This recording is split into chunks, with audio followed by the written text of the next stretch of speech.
Samantala sa ibang balita tayo, mismong ang dating leader ng Kamara na ang humiling na gawing mas simple ang pagdaraos ng ika-4 na SONA ni Pangulong Marcos sa Lunes kasunod ho ng pananalasa ng bagyo at pinaigting na hanging habagat.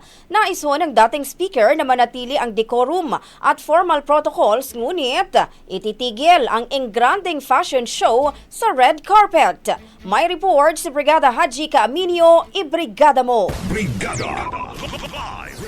Simpleng red carpet at ceremonial arrangements ang panawagan ni dating House Speaker Martin Romualdez sa ika-4 na State of the Nation Address o SONA ni Pangulong Bongbong Marcos sa darating na Lunes. Sa gitna ito ng mga naranasang kalamidad sa iba't ibang bahagi ng bansa dulot ng bagyong Krising, Dante at Emong pati na ang pinaigting na hanging habagat. Ayon kay Romualdez, magiging insensitive ang dating kapag ginawang fashion show ang SONA habang maraming pamilya ang nawalan ng tirahan at kabuhayan dahil sa malalakas na pag-ulan. Kaugnay nito, hiniling na ng dating speaker sa Office of the Secretary General na panatilihin ang formal protocols ngunit isantabi ang red carpet fanfare, fashion coverage at ceremonial staging. Paliwanag ng kongresista, susundin pa rin ang decorum at tradisyon ngunit wala na ang magarbong eksena at ang red carpet ay gagamitin pa rin sa layunin ngunit hindi platform para sa display. Pero nilinaw ni Romualdez na hindi ito paghihigpit sa access o pagpapatahimik sa sinuman dahil malaya naman ang mga mambabatas na magbigay ng panayam sa media.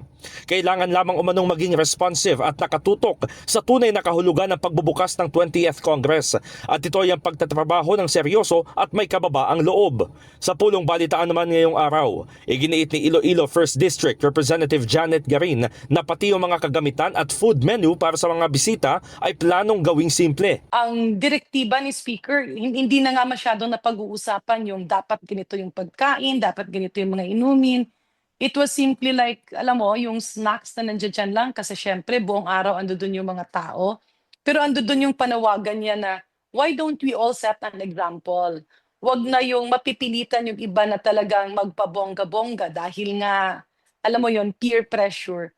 Which everybody actually wants, no? Sinabi ni Garin na mas mahalagang marinig ang mensahe ng Pangulo sa taong bayan. There will be no additional procurement of many aspects simply because may SONA. Ang napaka-importante doon is maliwanag, maririnig yung mensahe ng Pangulo at yung connectivity that has actually jumped heavens, no, with the 19th Congress. Napakalaki na nang in-improve ng connectivity at ng IT ng Kongreso ikumpara nung mga nakaraan. So, dyan nakatutok. In the heart of changing lives, ako si Brigada Haji Caaminio ng 105.1 Brigada News FM Manila, The Music and News Authority. Ang bahaging ito ay hatid sa atin ng Yummyvit ES2 Oral Drops. Simulang tuparin ang pangarap ng iyong anak. And stunting now!